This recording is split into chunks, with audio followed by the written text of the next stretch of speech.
Selamat malam Bapak Ibu, Shalom. Kita bertemu lagi di I5, Immanuel 5 Minute.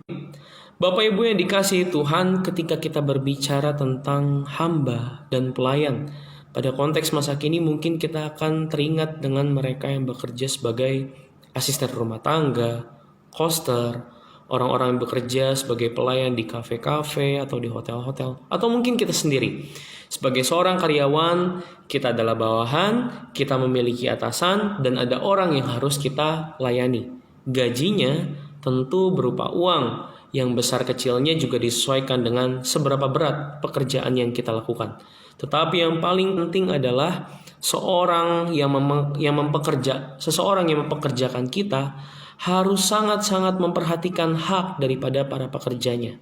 Nah, kalau kita berbicara tentang hamba dan pelayan di dalam konteks kekristenan, terkhusus di kalangan teman-teman karismatik, seorang pelayan dan hamba memiliki kedudukan yang cukup dihormati. Tetapi berbeda di zaman Yesus, Bapak Ibu. Seorang hamba dan pelayan bekerja kepada tuannya dengan berdasarkan berbagai macam alasan tertentu. Mungkin yang pertama, mereka adalah merupakan kepemilikan daripada tuannya. Kemudian yang kedua, mereka harus melunasi hutang-hutang kepada sang tuan. Dan bekerja kepada sang tuan sebagai hamba adalah cara bagaimana mereka melunasi hutang-hutang tersebut.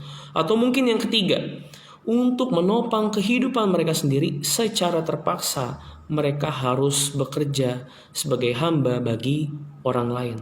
Gajinya tentu berbeda jauh dengan kita saat ini. Hanya diupah dengan makanan, dan makanan tersebut hanya bisa mereka terima ketika mereka bekerja dengan tuntas atau bekerja sampai tuntas. Nah, Bapak Ibu, dalam Lukas 17 ayat 1 sampai dengan yang ke-10, Yesus mengajarkan kepada murid untuk bekerja seperti layaknya seorang hamba. Yang dimaksudkan di sini adalah bukan berarti para murid harus bekerja sebagai hamba daripada orang lain, melainkan semangat daripada hamba itu sendiri haruslah dimiliki dan diterapkan dalam melaksanakan setiap tugas dan tanggung jawab mereka, yaitu adalah bekerja dengan serius, dengan gigih, dengan penuh semangat, dan sampai tuntas.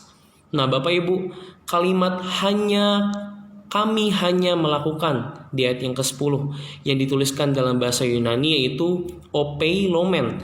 Jika diterjemahkan maka akan memiliki arti kami berhutang. Maksudnya keseriusan dalam bekerja seorang hamba didasari oleh tanggung jawab moral terhadap kebaikan yang telah diberikan oleh tuannya. Ada hutang budi yang mereka terima, dan bekerja adalah cara mereka untuk bersyukur kepada tuannya. Yang dikasihi Tuhan, pengajaran Yesus yang kita baca bersama-sama pada saat ini bukan hanya berbicara kepada para murid atau kepada para pendeta, para majelis, atau bahkan bagi saya sendiri, melainkan bagi kita semua, bagi Bapak Ibu, bagi saudara-saudara di tengah-tengah pekerjaan yang kita miliki pada saat ini. Ketika Yesus meminta kita untuk bekerja sebagai seorang hamba, maka baiklah semangat bekerja seorang hamba menjadi semangat bagi kita dalam melakukan pekerjaan. Bekerja dengan sepenuh hati, penuh semangat, penuh keseriusan, jujur, dan menyelesaikannya dengan tuntas.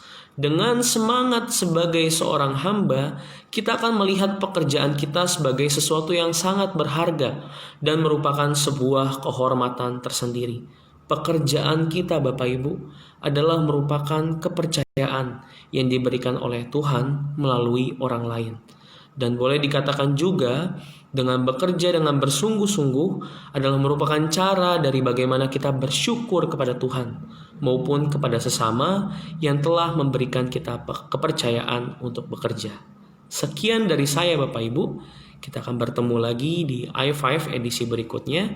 Selamat beristirahat, Tuhan Yesus memberkati kita.